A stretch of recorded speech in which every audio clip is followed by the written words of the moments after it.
Sud Radio, le grand matin week-end, 6h-10h, Maxime Liédo. Il est 7h45 et vous avez raison d'être sur Sud Radio. On va essayer de sauver nos centres-villes. Bonjour Frédéric Macarez. Bonjour Maxime Liédo. Merci beaucoup d'être avec nous ce matin. Vous êtes la maire de Saint-Quentin et présidente de l'agglo du Saint-Quentinois.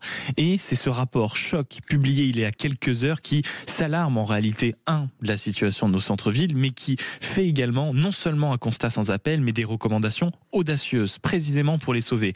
Il y avait le feu, en réalité, au centre-ville. C'est ce qui explique ce rapport, Madame la maire ? Oui, alors on a coécrit ce rapport à trois avec Antoine Saint-Oyen, le directeur de la Banque des Territoires, et Dominique Schächer, le président de Système U. On a auditionné une centaine de personnes, on est allé sur toute la France. Et donc le constat, c'est qu'il y a urgence.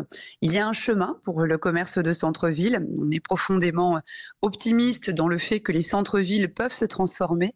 Mais il y a urgence parce qu'il y a beaucoup de crises successives qui sont vécues par les commerçants, qui ont commencé avec une accélération en 2020 avec le Covid, le pouvoir d'achat, la crise énergétique, mais aussi des transformations de modes de consommation, avec peut-être moins d'achat de biens, plus d'achat de loisirs ou de moments. Je donne toujours l'exemple des salles de sport qui maintenant sont présentes, y compris sur des secteurs ruraux. Ouais. Dans la jeunesse, les jeunes aiment consommer de la salle de sport, peut-être ils achètent moins de biens. L'habillement qui souffre énormément avec toutes les enseignes iconiques qui ont disparu et sans doute il y en aura encore. On estime à 50 000 emplois perdus dans le secteur de l'habillement avec Camaïeu, mais c'est aussi plus récemment Naf. Mais finalement, un commerce qui est quand même plus présent dans le sens où il y a eu 800 000 emplois qui ont été créés depuis 2006, mais c'est le secteur de la restauration qui a attiré le commerce.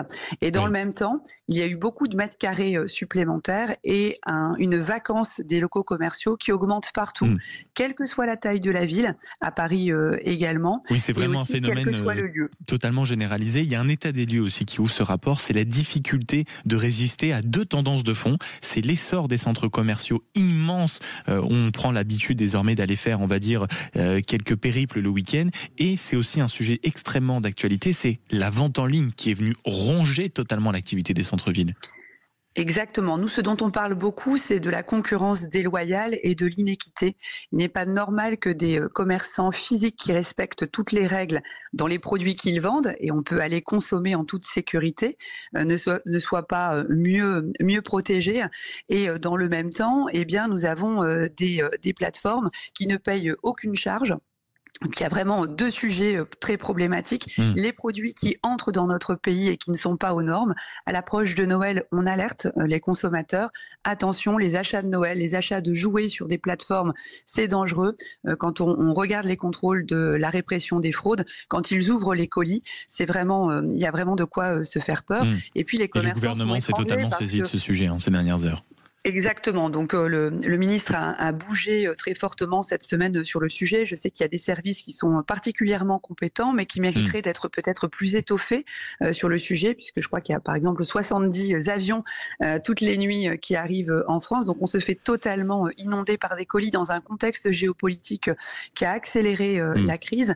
Et donc nous, ce qu'on défend, c'est vraiment du commerce physique qu'on protège comme un modèle de vie. Il faut savoir ce que l'on veut dans notre pays. Et puis comme un modèle de consommation qui crée de la richesse pour les centres-villes et les commerçants. Un chiffre que vous donnez dans le rapport qui donne quand même une certaine idée de ce que vous décrivez comme étant inquiétant pour le centre-ville, c'est 50 000 emplois perdus en 10 ans, par exemple, dans le secteur du prêt-à-porter, ce qui est totalement considérable. Mais dans ce rapport que vous signez en réalité, Frédéric Macarez, vous avez de véritables solutions, notamment le fait d'assumer que les centres-villes ne pourront plus revenir au modèle de centre-ville dit traditionnel. C'est-à-dire que vous expliquez que ça doit se transformer petit à petit en lieu d'expérience. Des centres-villes qui rassemblent des lieux d'expérience, ça veut dire quoi ?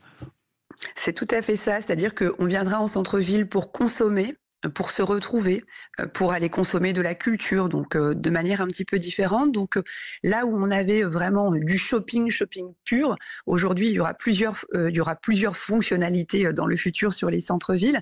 Donc les services culturels, des nouvelles expériences de commerce où on vient passer un moment mais pas seulement faire un achat. Ça fait partie des modèles qui fonctionnent. Le retour peut-être d'artisans mais pas seulement que dans le domaine de l'alimentaire. Donc il faut réussir à transformer ces centres-villes. Pour cela, pour nous, il y a 2 préalables. La lutte contre la concurrence déloyale, c'est impératif que la taxe sur les achats de biens importés numériques soit mise en place parce que sinon on ne s'en sortira pas. Aussi de travailler sur la sécurité et la lutte contre le blanchiment avec le narcotrafic. Et à côté de ça, d'encourager les stratégies des maires, leur donner plus de pouvoir également parce que le maire décide de pas grand-chose dans le domaine du commerce. Un propriétaire ça fait qui veut partie installer des grandes préconisations que vous dressez dans le rapport, en effet, parce que c'est eux qui connaissent le mieux le secteur et s'il faut à un moment prendre certaines décisions exceptionnelles, il faut leur laisser la main. Merci beaucoup Frédérique Macarès d'avoir été avec nous. Merci à vous, je vous souhaite une bonne journée. Belle journée à vous, maire de Saint-Quentin, président de l'agglo du Saint-Quentinois, d'avoir été avec nous. Pour ceux que ça intéresse, c'est un rapport sorti sur le fait de vouloir absolument réanimer les centres-villes, parce que bien sûr qu'il faut absolument faire en sorte que ces centres-villes reprennent vie et que les commerçants qu'on aime ici sur Sud Radio et qu'on défend, on va dire, reprennent un peu de